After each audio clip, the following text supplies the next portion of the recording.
ನೀನು ಮನಸೊಪ್ಪಿದರೆ ಈ ಮತ್ಸ್ಯ ನಗರದಲ್ಲಿಪ್ಪ ಗಣ್ಯ ವ್ಯಕ್ತಿಗಳನ್ನೆಲ್ಲ ತಂದು ನಿನ್ನ ಪಾದ ಸೇವಕರನ್ನಾಗಿ ಮಾಡುವೆ. ಇಲ್ಲವರೆಲ್ಲಿಯವರೆಗೂ ನಿನ್ನಿಂದ ಸೇವೆಯನ್ನು ಮಾಡಿಸಿಕೊಂಡ ಎಲ್ಲ ಅಕ್ಷಯಗಳನ್ನೇ ನಿನ್ನ ಸೇವೆಯಲ್ಲಿ ನಿಲ್ಲಿಸುತ್ತೇನೆ ನೋಡು.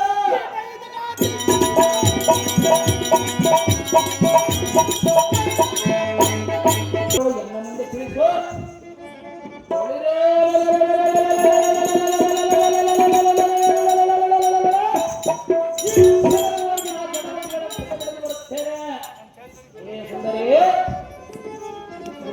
ಕಾಲವ ವಿಳಂಬವನ್ನೇತಕ್ಕೆ ಮಾಡುವೆ.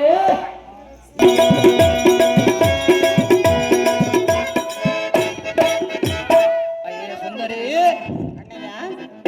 ಇನ್ನಾದರೂ ಎನ್ನ ಮೇಲಿನ ಛಲವಂ ದೂರೀಕರಿಸು, ಎನಗುಂಟಾಗಿರುವ ಅಪೇಕ್ಷೆಯಂ ತೀರಿಸು. ನಿನ್ನೊಪ್ಪಿಗೆ ಸರಸದ ನುಡಿಯನ್ನು ಆಡು, ಕೊಡಕೋಪವನ್ನು ದೂಡು, ಅಸುನಿಗೆ ರಾಗವಂ ಹಾಡು.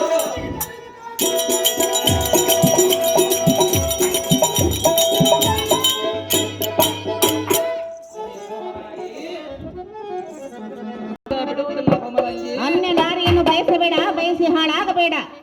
ಅದು ಯಾತಕ್ಕೆ ಬಯಸಬಾರದು ಸುಂದರಿ? ಕೇಳುವನೆ ಕೇಳು. ಅದೇನು ವಿಸ್ತಾರವಾಗಿ ಹೇಳು ಸುಂದರಿ. ಈ ಚಾಕ ಕಣ್ಣೆ ದೊರೆಯೇ